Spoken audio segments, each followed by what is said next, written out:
Am I audible? Visible? Yeah. Yes, sir. Perfect.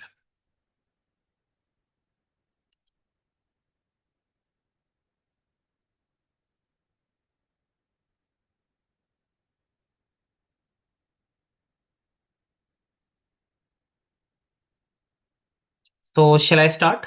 I mean, Yes, sir. okay. So good evening, everyone. This is Dr. Abhijeet, and today we are going to start with the lipids, and that is the important questions that I will be discussing in this particular session. These are all the previous year questions that have been asked multiple number of times. So I have picked those repeated previous year questions. I will be discussing that, how to write the answers in the exam. I will be discussing the pattern of answer writing also. So that is I'm gonna revise the volatile topics, the important topics that are being asked in the exams. So yes, this will be a crisp, concise, and conceptual session for everyone who is going to now appear for the university exams. That is in August, right? So it is specifically for the first prof students, right? So yes, these are the topics. These are the questions that I will be covering up today in lipids, right? We have the long questions, we have the short questions, right? So I will be covering it one by one. Now, the core features of the article, we have the live classes, the recorded classes, the notes that are curated in the form of Q&A, and the MCQ pattern questions are also there from basic to advanced level. So this is the basic subscription plan that is being displayed on the screen. Apart from that, if you need more additional discounts, you can use my code Dr. Abhijeet 20 for additional discount. Now, the first question, guys. The first question says define the lipids. Classify lipids with an example for each. Mention the functions of the lipid. So that is our first question. Firstly, we have to define the lipids. Now, how to start the answer writing? Yeah. So let us just start. So the very first thing that we are going to discuss in this question, it is the definition of the lipids, right? So yes, definition of lipids. Now, lipids are heterogeneous group of compounds. Yes, these are heterogeneous group of compounds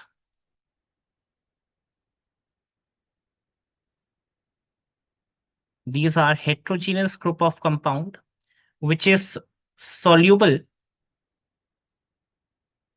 remember, which is soluble in non-polar solvents. Non-polar solvents. Now, when I say non-polar solvents, guys, for example, like ether, right? Like chloroform, right? So these are the compounds which are no soluble in these non-polar solvents, but remember it is insoluble in water. But insoluble in water. It is not soluble in water, right? So that is something which you know, but it is insoluble in water. So that is the complete definition. The two important landmarks which you can highlight over here, it is soluble in the non-polar solvents and it is insoluble in water. It is insoluble in water. Now the question says, the second part of the question says classify the lipids. Classify the lipids. So we have the second part of the question, that is, yes. So this is the first part that we have discussed. Now the second part says the classification of lipids.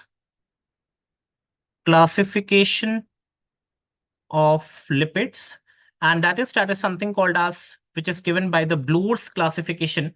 It's also called as the Bloor's classification, which you can see over here, right? So it is divided into simple lipids, compound lipids, derived lipids, and miscellaneous lipids. Now, simple lipids are fatty acid plus alcohol. Compound lipids are fatty acid plus alcohol, plus there is some additional group. I will be discussing like one by one every category. We have derived lipids like hydrolysis. If we do hydrolysis of the simple of compound lipids, we will get these derived lipids, and we have miscellaneous lipids, which possesses characteristics of lipids. So let us discuss one by one each category, guys. Now, the very first one that we have to discuss over here, that is the simple lipids. Simple lipids. Now, when I say simple lipids, guys, you are very much aware of fact. They are, the basic definition says, they are esters of,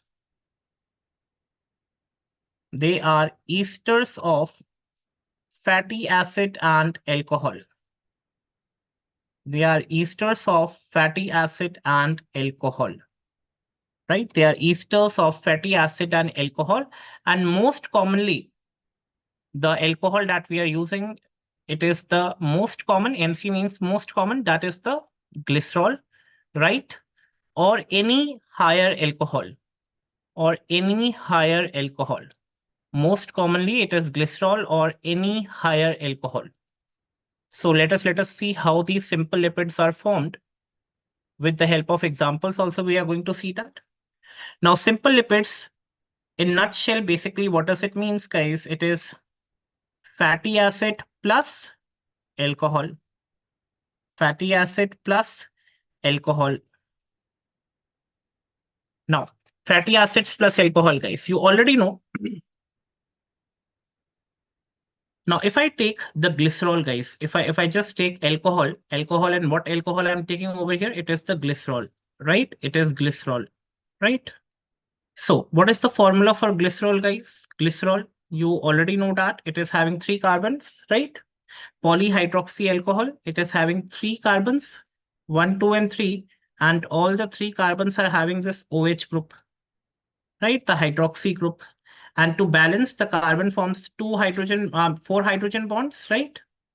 So yes, just to balance each carbon, I have done this. So this is the actual structure of glycerol, right? The first carbon, the second carbon, and the third carbon. Now glycerol combining with, yes, the fatty acid. The glycerol combining with fatty acid. Now, guys, you already know we are taking 3 fatty acids over here. We are taking 3 fatty acids over here. So it is R1COOH. COH is the acidic group. This R beta, it is basically the long hydrocarbon chain. It is long hydrocarbon chain. Hydro means hydrogen and carbon. We can add multiple carbons and hydrogen to this chain. Long hydrocarbon chain. We are taking 3 fatty acids. Yes, R2COOH, and we have R3COOH. So these are basically the 3 fatty acids that we have taken. The 3 fatty acids that we have taken over here. Now, how basically the simple lipids are formed, right? So what will be happen? There will be removal of this water molecule, hydrogen from the glycerol, and OH from this acidic part. Okay, COH part. So H and OH from here, H and OH from here. Now what will happen, guys? There will be removal of this. How many water molecules will be removed? Obviously, yes, there will be minus 3 water molecules. Minus 3 water molecules will be like removed over here. Now, guys, you can very well see over here what will be remaining. Now this part will be remaining. So just write down this part, CH2, right? And then we have O, right? And obviously, what is remaining? This CO and R1. So first we will write this CO. Now this CO, I can write like this. Yes, C double bond O. This CO, I can write C double bond O because OH is like now removed. And we have this R1. Now remember, guys, this bond that is formed over here, right? This bond. Yes, this is the ester bond. Okay, that is the ester bond, or also called as the covalent bond. Yes, this is the ester bond, right? Again, it will be combining with this CH, and again, we will have this OC double bond OR2, and this again, it will be same. So this is the formula for triacyl glycerol. triacylglycerol. Earlier it was called as the triglyceride. Okay, so it is called as the neutral fat. It is called as the neutral fat, guys. It is called as the neutral fat. Now, when I say what are the examples of these simple lipids? So yes, the examples are, remember, we have fats, right? The simple fats, the neutral fat that I have formed right now. Yeah, the neutral fat or simply the fat, right? The fats are there. So fats basically over here, I can say that it is solid at room temperature. It is solid at room temperature. And apart from that, remember that they are the fat that we have formed, that is the triacylglycerol. Triacylglycerol. We are forming it from glycerol and we have the acyl groups. Yeah. So that is the triacylglycerol. Another example that you can remember in simple lipids, it is the oils. The oils, and you already know the oils, they are the liquid at room temperature. They are liquid at room temperature. And the third one, remember, we have the waxes. Waxes. So they are fatty acids plus high molecular weight alcohol. High molecular weight alcohol. Weight alcohol. And these are nothing but these B waxes. B wax. So that is fatty acid plus high molecular weight alcohol. So this is about the simple lipids, where you can just show the structure of the formation of the simple lipids. Along with that, you can share some examples, right? So yeah, these are the simple lipids. Now we have discussed these simple lipids, the triacylglycerol and the waxes, the fatty acid plus alcohol. This is the simple lipid. Now coming on to the next one, that is the compound lipids, guys. Compound lipids. The second one that we have to discuss over here, we have the compound lipids.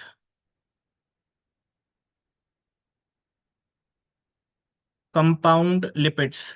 Now these compound lipids, guys, these compound lipids. Now these are also called as complex lipids. These are also called as complex lipids.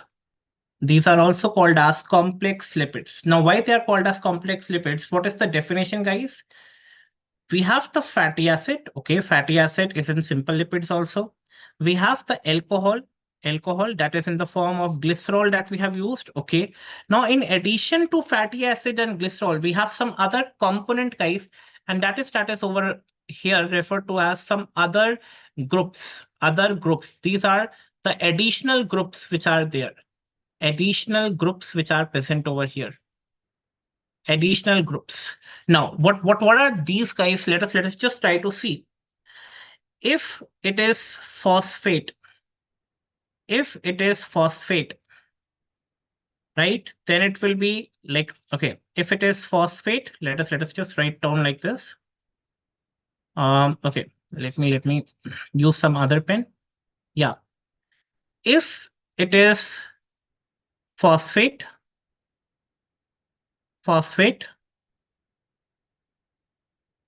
right? So it is phospholipids. Phospholipids. Phospho. Okay, let me just correct the spellings. It is phospholipids. If it is, okay, carbohydrate, carbohydrate, storage form in the body of carbohydrate, it is glycogen. It is glycolipids. If it is sulfate, then we have sulfolipids.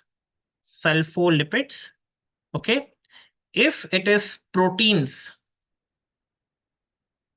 then we have lipoproteins. We have already discussed lipoproteins earlier also. Lipoproteins, lipid plus protein. Lipid plus protein. So we have phosphate, carbohydrate, sulfate, and protein. Now the third one, guys,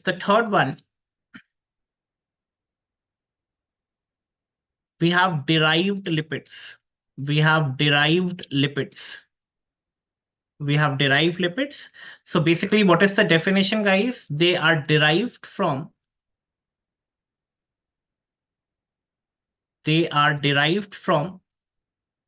simple or complex lipids. Simple or complex lipids. Now, basically, they are precursors of other groups. They are precursors of other groups. For example, now they are derived from simple lipids. Now everyone can see over here, I'm just highlighting with the green color, triacylglycerol. Now if I add, okay, now if I add a molecule called as lipase, okay, so water should be added over here and this ester bond is broken down. Okay, so that is you have to remember, right? Ester bond is broken down by lipases. That is a class of hydrolases, guys. Right? So what is I'm doing right now? I'm taking this triacylglycerol. Yeah, the triacylglycerol. And what I'm doing to this triacylglycerol, I'm adding lipase. Now this lipase, what it will do, it will try to break this. Okay, what bond we have over here? The ester bond. It will try to break this ester bond. And obviously, what will be the result? We will have the three fatty acids. The three fatty acids, and we have the glycerol. We have the glycerol. So remember over here, this glycerol is also a derived lipid. Derived lipid. And these three fatty acids which are formed, these are also called as the derived lipids, right? Derived lipids. Other examples that you can remember over here, beta, very, very important. What are the other examples that you can remember over here? Remember, we have fat soluble vitamins. Very, very important. The fat soluble vitamins, right? We have hormones. Hormones. We have steroids and ketone bodies. Ketone bodies. So these are nothing but the examples of these derived lipids. And coming on to the last category, guys, the miscellaneous lipids. They basically you have to remember two examples, squalene and carotenoids. Basically, they possess the characteristics of lipids. So that is about in detail the classification of the lipids along with the examples.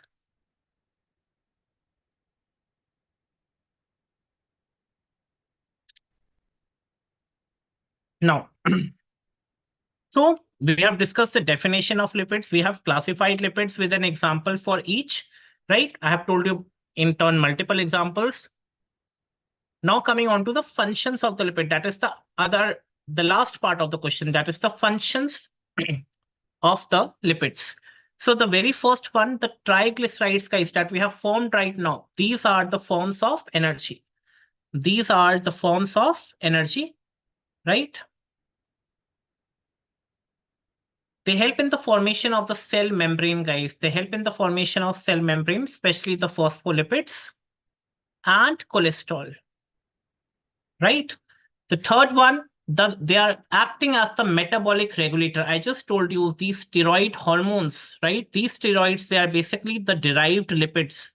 So these steroid hormones and prostaglandins, they are like, okay, they act as surfactant. Today is one of the detailed question that I will be talking about. This is like, you have to mention, this is important. They act as detergents.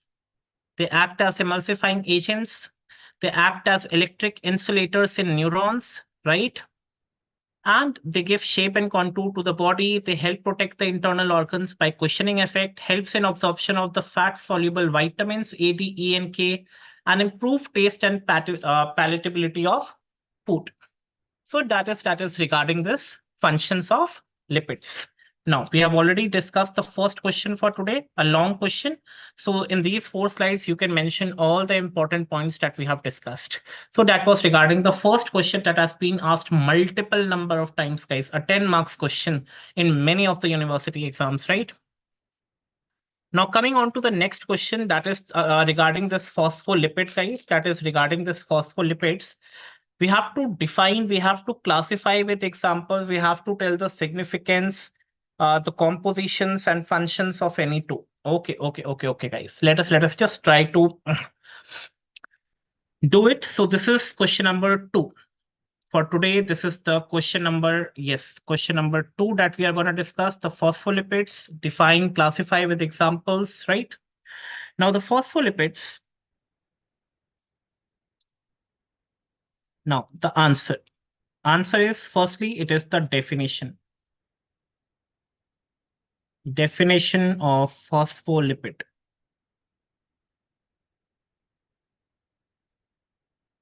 Now these phospholipids are nothing but, okay, we have just discussed, okay, if phosphate is added to this fatty acid and alcohol, it is phospholipid. So it is a category of compound lipid or complex lipid. So I can easily say that they are compound lipids, or I can say they are complex lipids with phosphoric acid, right? With phosphoric acids, right? Now, this, okay, remember guys, this phospholipids has like 4 parts. Okay, I have to tell you that this is having 4 parts, and that is something which will help in the classification also, guys. So they are having, first part, it is the alcohol that you already know, the simple lipid. They will be having this fatty acid that is also in the simple lipid. Now, along with that, they will have this phosphate group. They will have this phosphate group, right? Phosphate group. Plus they will be having a base. They will be having a base. Base can be either nitrogen containing, or non-nitrogen containing,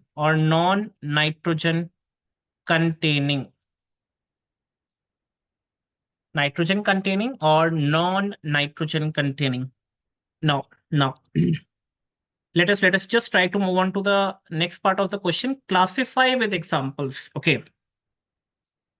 Now, this was the first part. Then the second part, it is the classification of phospholipids. Classification of phospholipids. Now, basically, they are classified into 2 categories, guys. They are classified into 2 categories. And remember that they are glycerophospholipids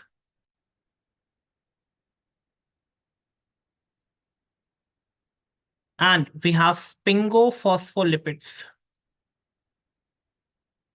Sphingolipids. Now, what is the difference, guys? Different is again on the basis of this composition only.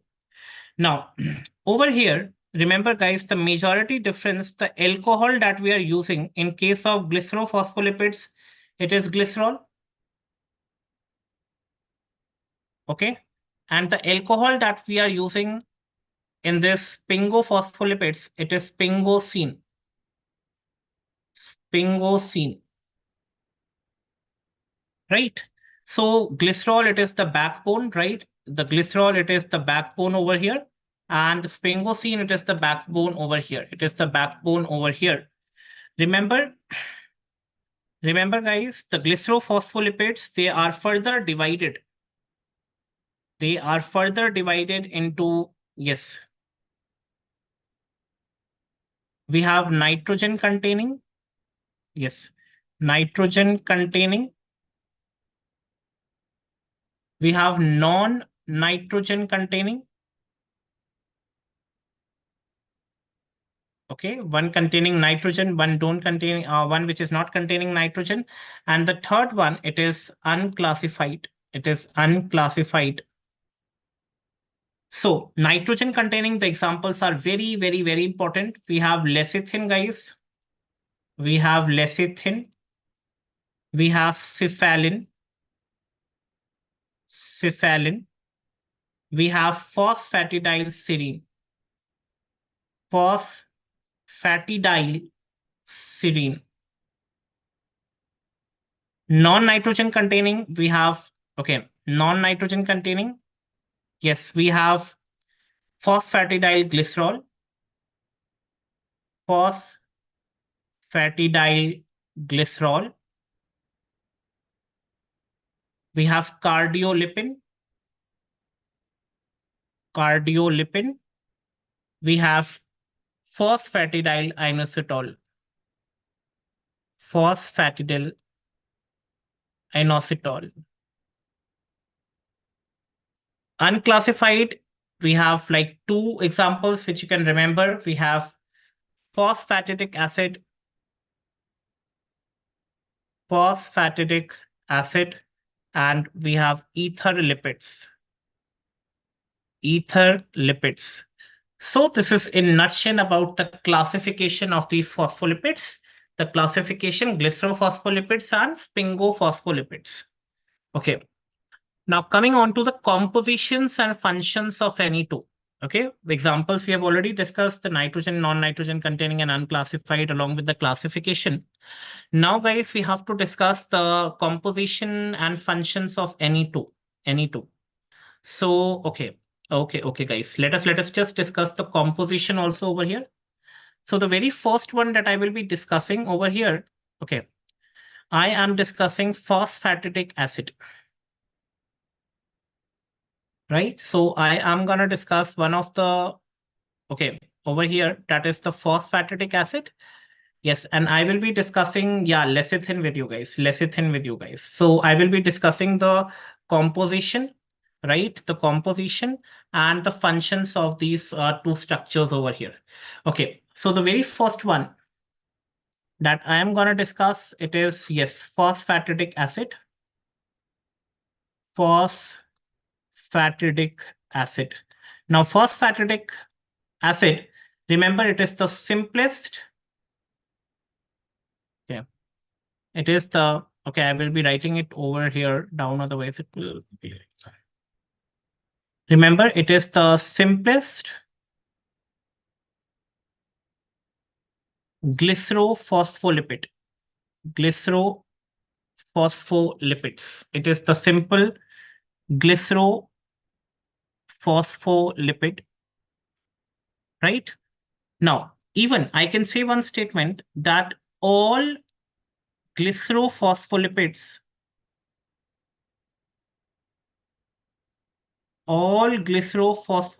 that is one of the, I can say the function, okay? It says the significance and the functions of these two.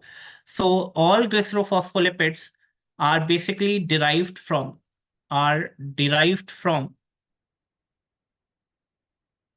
this glycerophospholipid, right? So this from phosphatidic acid. Now, okay, one more function that you have to remember over here, the significance.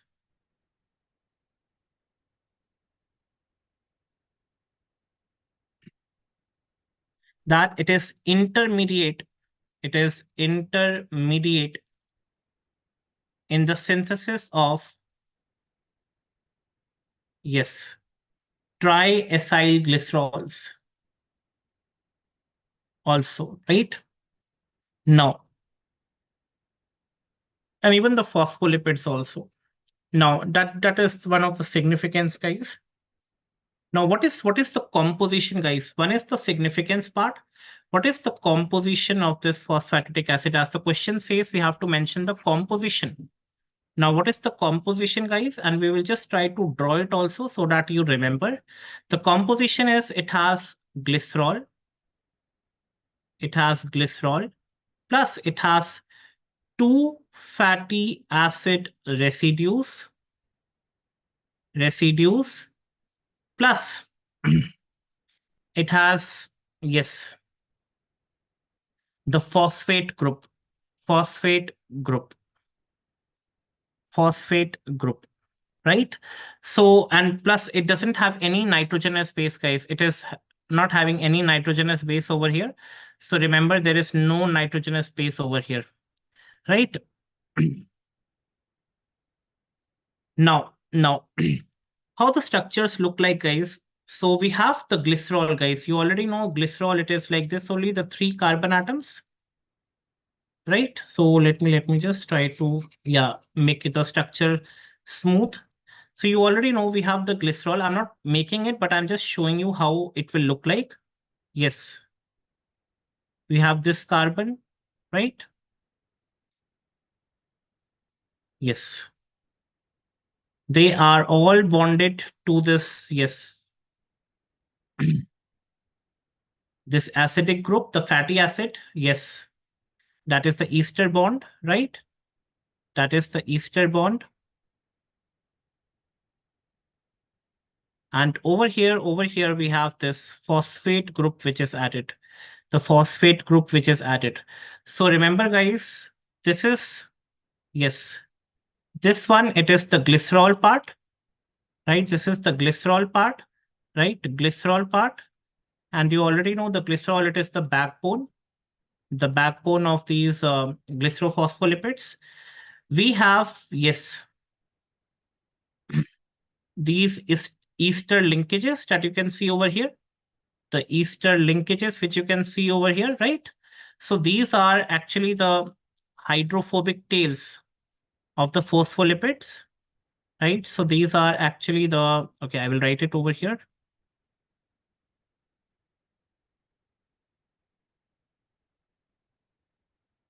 So this is nothing but the ester linkages, yes, along with that and along with this, yes, these are all which you can see over here. This is all the hydrophobic tail, which consist of fatty acids, which consist of fatty acids. So we can say we have 2 fatty acid residues over here, right? Glycerol done, fatty acid residues done, and at the third place over, you can see this phosphate group, right? The third part. So the first part, the second part, and the third part. So that is the composition of this phosphatic acid along with the significance, guys. Now, one more that we have to discuss, that is the lecithin. That is the lecithin. So let us just focus on lecithin also right now. Lecithin. Now, lecithin again, guys, lecithin is okay. Firstly, let us just discuss the composition, how the lecithin is formed. So we have, yes, again, guys, this structure, when we say glycerol plus fatty acid, it is commonly called as the 2-acyl groups. So there are 2-acyl groups, R1 and R2, you can see over here. So it is diacyl glycerol. It is called as diacyl glycerol. Okay, diacyl glycerol. So the composition over here also, it is diacyl glycerol plus phosphate plus nitrogenous base, because I have already told you in the classification, it is nitrogen containing, right? It is having nitrogenous base. So we have this nitrogenous base over here, and that nitrogenous base, it is in the form of choline. It is in the form of choline. So this diacyl glycerol plus phosphate, just look at the previous one, guys. So we have the diacyl glycerol plus phosphate, the glycerol plus 2 fatty acids. These are diacyl glycerol plus phosphate. So that is something called as phosphatidic acid, right? So over here also I can say we have phosphatidic acid plus nitrogenous base, that is choline, right? So that is simply the composition. And let us just try to make it over here. You guys already know we have the backbone in the form of this yes, the glycerol, right? And we have this ester bond. Yes, the 2 fatty acid residues, the acyl groups, right? We have this phosphate, and along with this phosphate, we have a nitrogenous base which is linked to this phosphate, and that nitrogenous base, it is choline, right? So we have 4 components, guys, over here. So this component, it is again the glycerol, right? This is again glycerol, guys, right? The backbone, Then we have this ester group, right? We have this ester group over here, which you can see. Okay, not this one. Yes.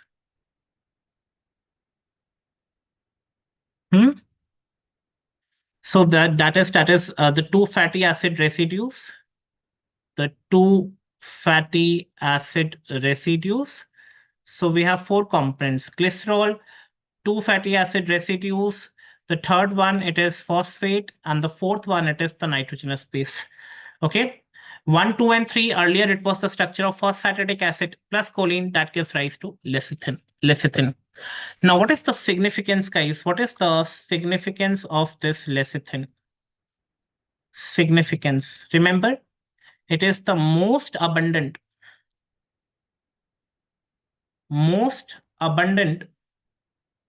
phospholipid present in cell membrane. Present in cell membrane. Most abundant phospholipid present in cell membrane. It is most abundant. I will be discussing this question today also. Most abundant phospholipid in lung surfactant. Lung surfactant. And remember, it is also called as phosphatidylcholine. Obviously, phosphatidic acid है ना? Phosphatidyl and choline is basically the nitrogenous base. It is also called as phosphatidylcholine. So it is lecithin, or we also call it as phosphatidylcholine. Phosphatidylcholine, right? Or we can also call it as dipalmitoyl phosphatidylcholine. Phosphatidylcholine. Basically, I'm referring to the two fatty acids. That is palmitic acid over here. The two fatty acid, that is the palmitic acid over here. So it is also called as DPPC, dipalmitoyl phosphatidylcholine, or lecithin, or phosphatidylcholine. So that is regarding this question that we have discussed, the definition, the classification with examples I have given, the composition and functions of any two. So we have discussed phosphatidic acid and lecithin as our own choice. Now, coming on to the third question, guys, question number 3 for today, that is the unsaturated acids, the unsaturated fatty acids with two examples, guys. The unsaturated fatty acids with two examples. And now,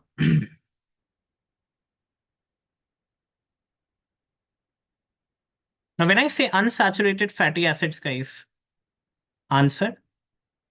So these unsaturated fatty acids,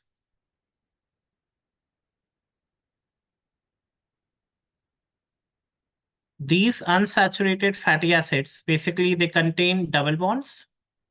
So we have presence of double bonds in that, right? And they are further classified, guys,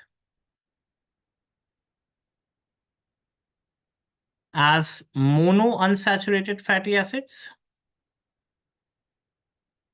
Monounsaturated fatty acids.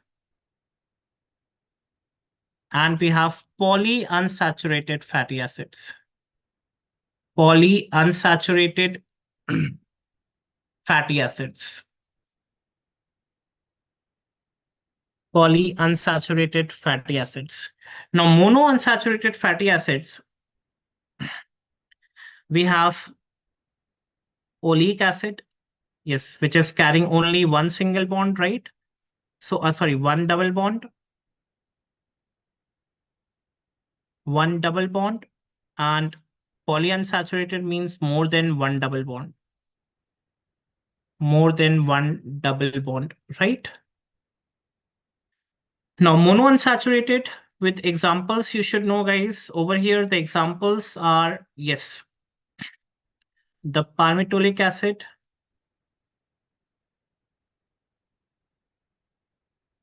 that is having carbons, 16 carbons, the oleic acid, which is having 18 carbons, right? And elydic acid, which is having 18 carbons, right? Again. Now coming on to polyunsaturated fatty acids, guys, we have multiple examples, right, for polyunsaturated fatty acids. So you already know we have linoleic acid. Linoleic acid. Yes, it has 18 carbon atoms and two double bond. And two double bonds. Now we have alpha linolenic acid. Alpha linolenic acid, it is having 18 carbon atoms and three double bonds. Right? We have, okay, gamma linolenic acid. Yes, it is having 18 carbon atoms, just the position is changing of the double bond, right? And three double bonds, right? We have one more example, that is arachidonic acid, right? It is having like 20 carbon atoms and four double bonds, right? We also have timnodenic acid. Yes, timnodenic acid. Or I can also call it as icosa. Icosa pentaenoic acid. Pentaenoic acid. And remember, it is having 20 carbon atoms and five double bonds. Five double bonds. Apart from that, you can remember one more example, guys, over here. We have cervonic acid. Cervonic acid, also called as docosa hexaenoic acid. Hexaenoic acid. It is containing 22 carbon atoms, right? And it is containing six double bonds. Six double bonds. Dicosa hexo. So basically, this helps in brain development, right? One Viva question that you can remember, it helps in brain development, right? Brain development.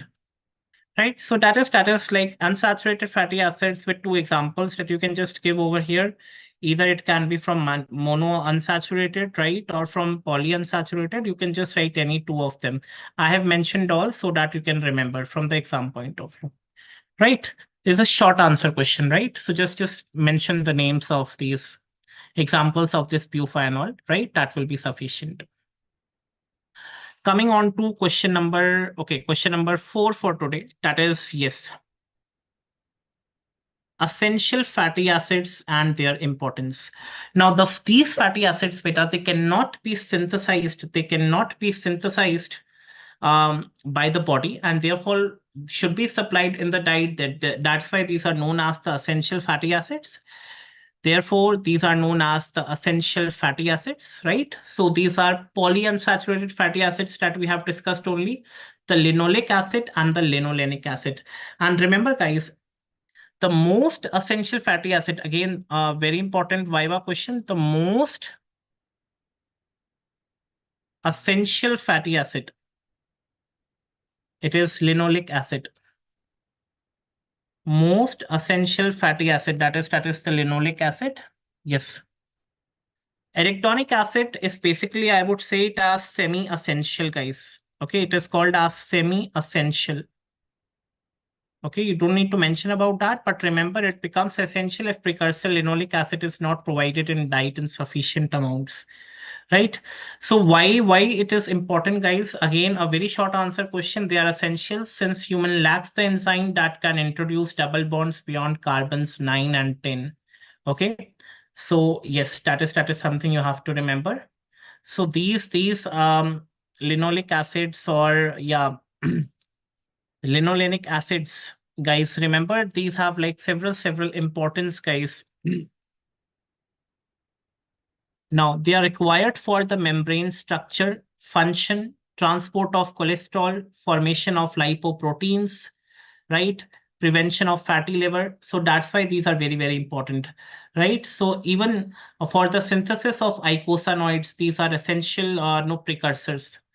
And one important question that is not a part of this particular answer, but you can remember the enzyme, basically the deficiency of this essential fatty acids results in phyronoderma, that is a toad-like skin which you can see over here.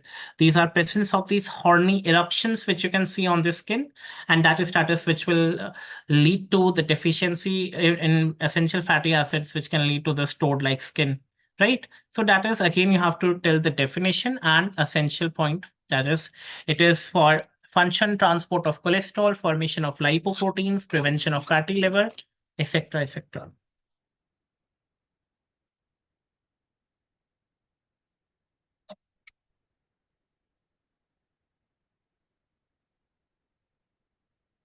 Now, coming on to the next point, that is the triglycerides, guys. The triglycerides. Now, hmm.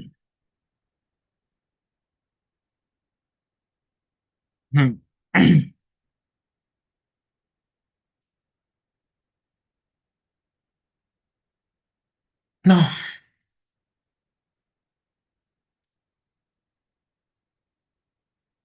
now these triglycerides, guys, we have already discussed. This is question number 5. We have already done like 4 questions. The 5th question, triglyceride and the rancidity. Now, this triglycerides, you already know what are these triglycerides. This is formed from this fatty acids plus glycerol. It will lead to the formation of these triacylglycerols. We have already discussed this triglyceride earlier in the simple classification that we have discussed right now. Yes, this is the triglyceride, triacylglycerol or triglyceride formation. So that is something you have to remember, right?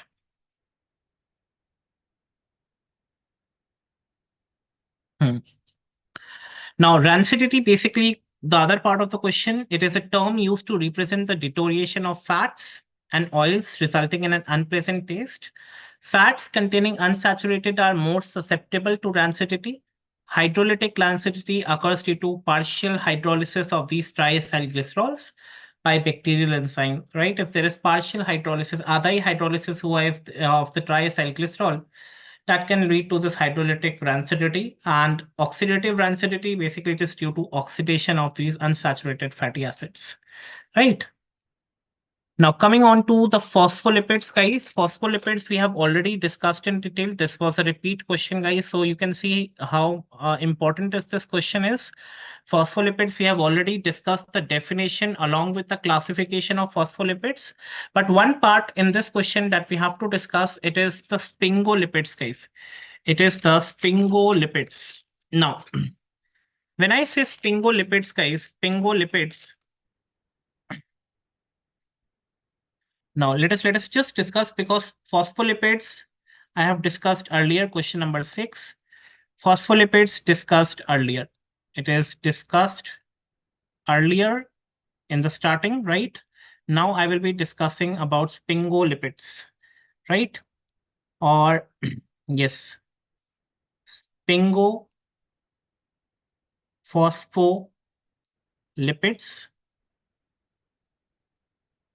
or sphingolipids. Now, what is regarding this question?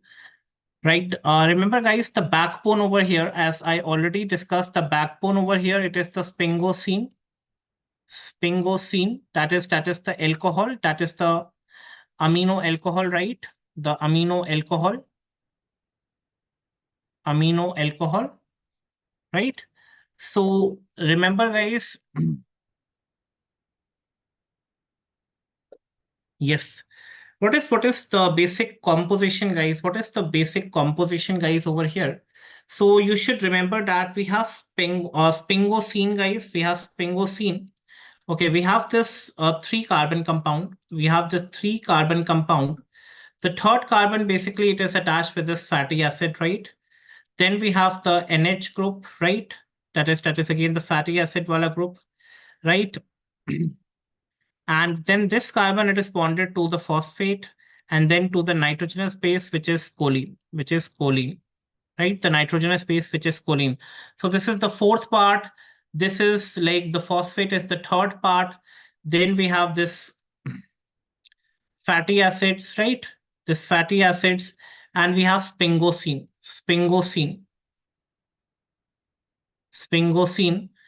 So sphingosine plus fatty acid. remember beta, sphingosine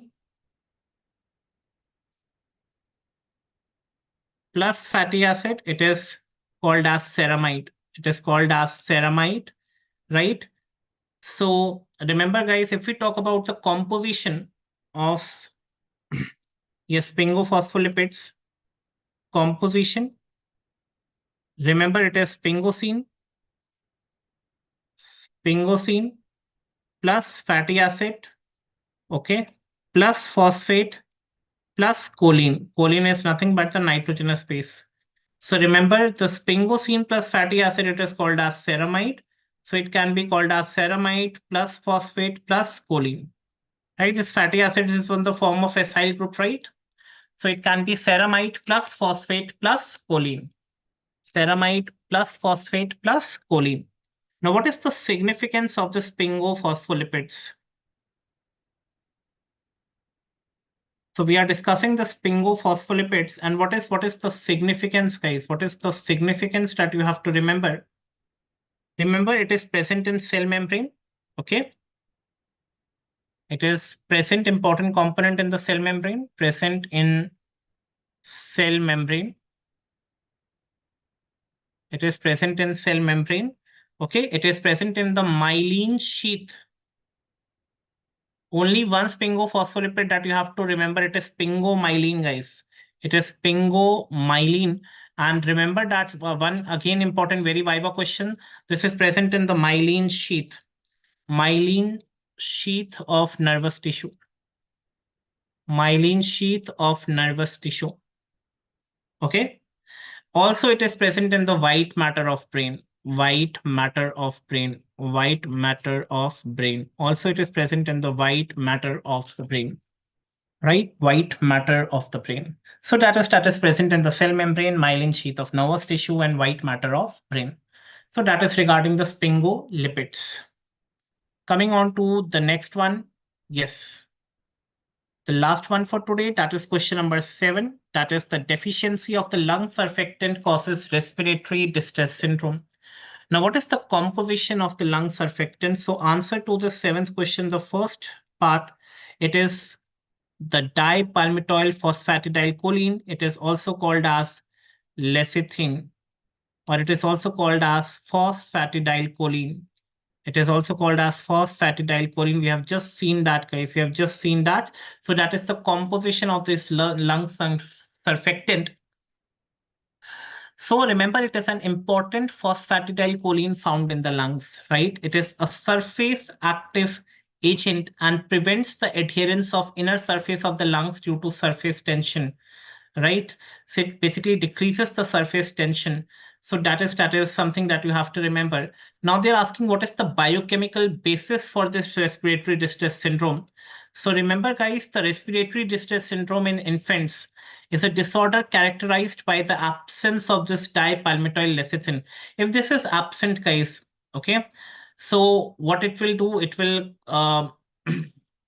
the infant will not be able to breathe properly, right? There will be breathing difficulties. There will be flaring of the nostrils. There will be no cyanosis in the skin, the bluish coloration of the skin because of the less blood supply, because the lungs are not mature. So there will be no, there is no dipalmitoyl lecithin, and ultimately it will be leading to the difficulty in respiration process. And yes, so what is the importance of this L by S ratio, guys? Accordingly, guys, now in the earlier stages of the pregnancy, guys, now till 34 weeks, no, we say that the lungs actually get mature. But if there is any particular case of labor below like before the 34 weeks, guys, like for example, in 32 weeks of pregnancy, a pregnant woman came to me and no, she is having labor pain, the true labor pains. Now at that time, the lungs of the fetus is not mature, guys. The lungs of the fetus is not mature. Now, how I have to test this particular thing? So that is something, a test which is called as the L by S ratio. I will be taking the fluid from the amniotic fluid and I will be taking it in a test tube and I will be shaking it. This is called as shake test, Clement test, or bubble test. It is called as shake test, bubble test, or it is also called as Clement test. Clement test. So what I'm taking the fluid from the amniotic fluid in a test tube, and I'm shaking it. And I will be watching the presence of these bubbles, guys. Now, if there is formation of bubbles, it clearly indicates that the fetal lungs are mature. The fetal lungs are mature. Now, again, okay, if again this is accessed by this lecithin sphingomyelin ratio. Now, if this lecithin sphingomyelin ratio, it becomes 5 at term. Term means the actual pregnancy, which is from okay 39 to 40 weeks or 38 to 40 weeks, right? But if it is less than 1, it is in the like just I told you, the pre-term pregnancy. Term pregnancy is from 38 to 40 weeks. If it is less than like 1, so it indicates it is like a pre-term pregnancy. A woman coming to me in 32 or 33 weeks of pregnancy, and she's having active labor pains, but that time the lungs of the fetus is not mature. Now, in that case, if we do a test of this Clement test or bubble test, we will get the ratio like less than 1. And this indicates that the lungs are not mature. So it can lead to respiratory distress. So to avoid that, guys, we are actually giving steroids. We are giving steroids, yes, to the mother so that the fetal lungs can get mature in that case. And then we carry out the delivery of the baby. So that is one of the importance of this lecithin sphingomyelin ratio. So that is all for today, guys. We have discussed all the questions today, right? All the 7 important questions. So yes, thank you for your patience for listening me out, and like goodbye, guys. Goodbye. Goodbye.